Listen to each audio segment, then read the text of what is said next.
Assalamualaikum warahmatullahi wabarakatuh. Selamat pagi. Pada kesempatan kali ini, saya Yunir Eka Pawestri akan menjelaskan dan mempresentasikan mengenai kontrol kinerja struktur dari bangunan yang saya rancang.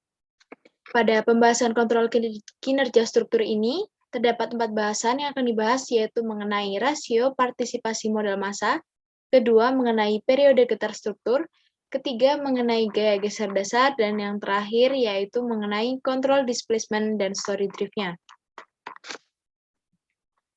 Kita masuk untuk yang pertama, yaitu rasio partisipasi modal massa. Partisipasi massa adalah besarnya rasio partisipasi bangunan terhadap getaran yang dialami bangunan. Dalam SNI 17.1726 tahun 2019 pasal 7911, disebutkan bahwa jumlah ragam yang ada harus mencukupi partisipasi massa ragam terkombinasi sebesar paling sedikit 90% dari massa aktual dalam masing-masing arah horizontal ortogonal dari respon yang ditinjau oleh model. Untuk SNI-nya yaitu ini. Dalam pasal 7911 itu menjelaskan apabila analisis itu harus dilakukan untuk menentukan ragam getar alami untuk strukturnya. Analisis harus menyertakan jumlah ragam yang cukup untuk mendapat partisipasi massa ragam terkombinasi sebesar 100% dari massa struktur. Namun pada ini terdapat pengecualian yang kami pakai, yaitu sebagai alternatifnya, analisis itu diizinkan untuk memasukkan jumlah ragam yang minimum untuk mencapai massa ragam terkombinasi paling sedikit 90% dari massa aktualnya dalam masing-masing arah horizontal ortogonal dari respon yang ditinjau oleh model.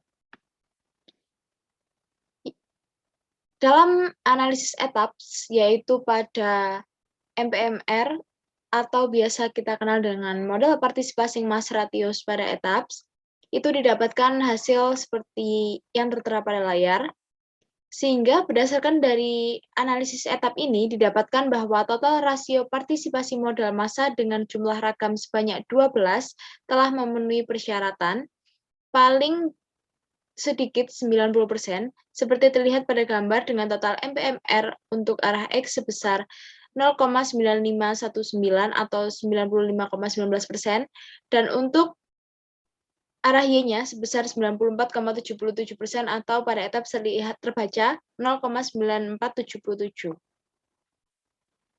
Next, kita lanjut kepada periode getar struktur. Yang pertama yaitu percepatan desain periode 1 detik atau SD1. Data SD1 ini saya dapat dari pertemuan sebelumnya, yaitu pada respon spektra dan lain-lainnya pada saat mencari analisis gempanya. Sehingga didapatkan SD1 0,5140.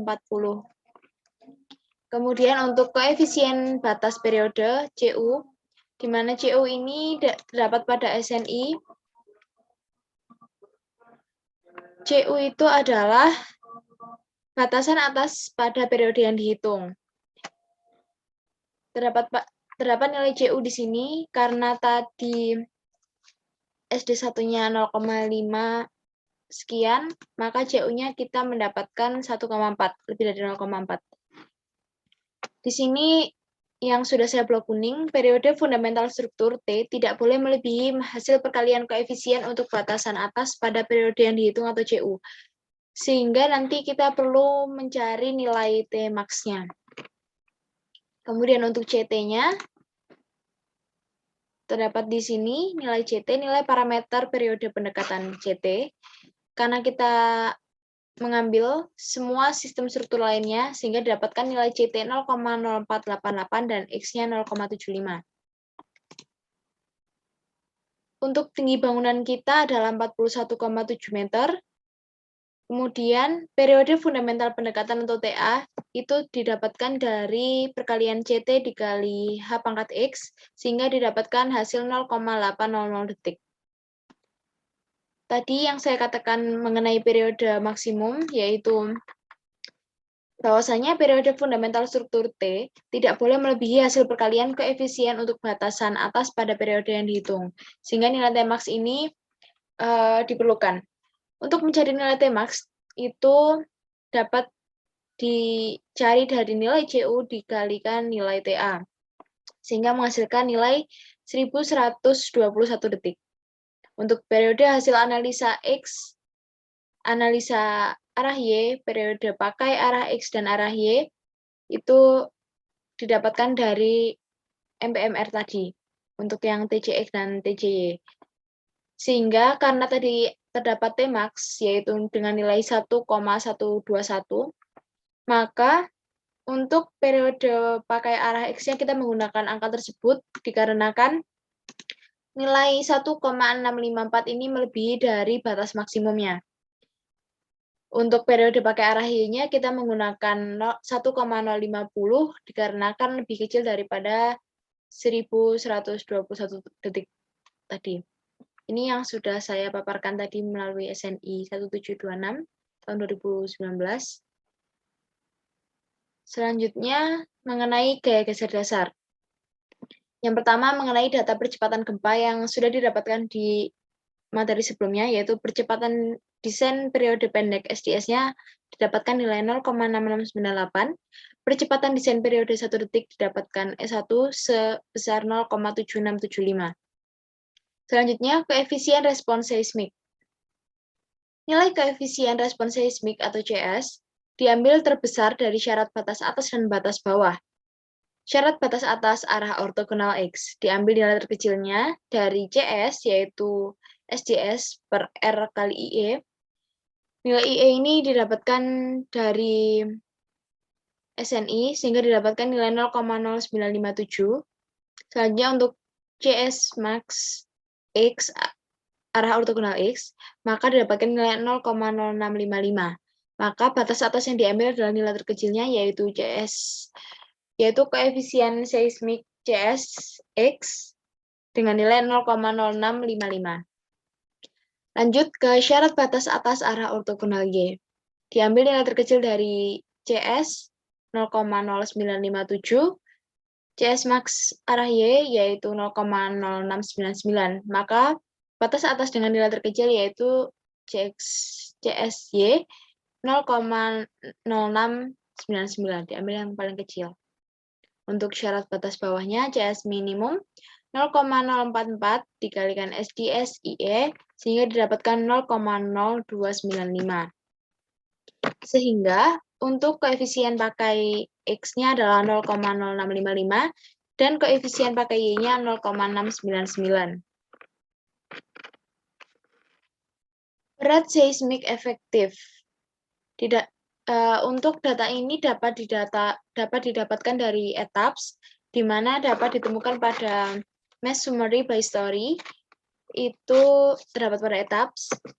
Kemudian kita mencari nilai W-nya, di mana W adalah M kali G per 1000, sehingga didapatkan 204.449 kN. Langkah selanjutnya adalah gaya geser dasar statik ekivalen, di mana gaya geser tersebut dicari menggunakan nilai CS dikali W, nilai CS-nya menggunakan yang sudah dihitung sebelumnya, dengan nilai W yang sudah dihitung sebelumnya juga, sehingga didapatkan gaya geser X-nya adalah 13.391 391,40 kN, dan untuk gaya geser Y-nya 14.298,37 kN. Angka-angka ini tidak jauh berbeda dengan gaya geser dasar statik yang terdapat pada etaps.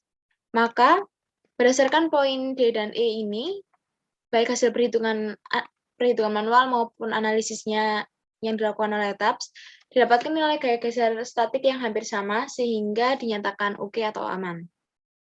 Selanjutnya mengenai penskalaan gaya.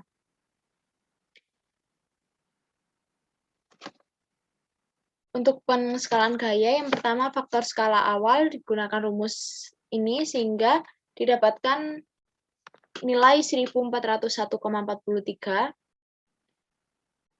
Kemudian untuk gaya geser dasar analisis struktur yang didapatkan pada etaps, yaitu yang pertama VTX 6.311,628 kN, kemudian untuk VTY-nya 9.020,080 4 kN, sehingga berdasarkan SNI 1726 tahun 2019 pasal 79141, apabila kombinasi respon untuk gaya geser dasar hasil analisis seragam VT kurang dari 100% dari gaya geser atau V yang dihitung melalui metode statik ekivalen, maka gaya tersebut harus dikalikan dengan V per VT. Dapatkan pada SNI ini dijelaskan, yang untuk atas sudah saya jelaskan di sebelumnya, dikalikan dengan V per VT. Dikarenakan diperlukan penskalaan gaya, maka kita melakukan penskalaan yaitu Vx per Vtx. Sehingga didapatkan hasil 2,122 dan untuk FY-nya didapatkan 1,585. Dari hasil perhitungan ini, maka didapatkan faktor skala baru, yaitu untuk faktor skala baru X itu didapatkan nilai 2973,414. Dan untuk faktor skala baru Y didapatkan nilai 2221,503. Dari angka ini diperoleh gaya geser dasar analisis struktur yang baru sehingga mendekati nilai statik ekivalen. Untuk ini saya capture dari ETABS, di mana mungkin nilai ini memang dilakukannya penskalaan itu memiliki resiko, yaitu beban seismik yang diterima bangunan akan semakin besar, seperti itu. Dan yang terakhir, pembahasan mengenai kontrol displacement dan story drift. Untuk kontrol displacement dan story drift ini, di dalam SNI 1726 tahun 2019, pasal 712.1, disyaratkan batasan simpangan antar tingkat berdasarkan jenis struktur yang digunakan dengan mengalihkan suatu faktor dengan tinggi tingkat X, seperti terlihat pada tabel 10.6 di bawah. Untuk faktor, karena saya menggunakan laboratorium rumah sakit, sehingga dia termasuk struktur dengan kategori risiko 4, di mana kategori risiko 4 ini batas izin simpangan antar tingkatnya, delta A-nya adalah 0,01 H. Perhitungan story drift inelastik dirumuskan seperti yang tertera, di mana hasil pengurangan displacement tingkat X dengan tingkat X1, yaitu tingkat yang ditinjau itu ditinjau dengan tingkat yang berada di bawahnya. Maka nilai displacement atau simpangan terhadap tingkat dasar diambil dari nilai displacement yang terjadi pada pusat masanya, sesuai pada pasal 786 SNI 1726 tahun 2019, bahwasanya story drift atau simpangan antar tingkat harus dihitung sebagai perbedaan simpangan pada pusat massa di atas dan di bawah tingkat yang ditinjau. Berikut untuk hasil gabungan dari nilai X dan nilai Y-nya yang sudah diinputkan ke Excel sebelumnya, sehingga didapatkan untuk nilai pengecekannya di sini oke semua, maka aman. Dari tabel ini didapatkan grafik simpangan antar tingkat seperti terlihat pada layar.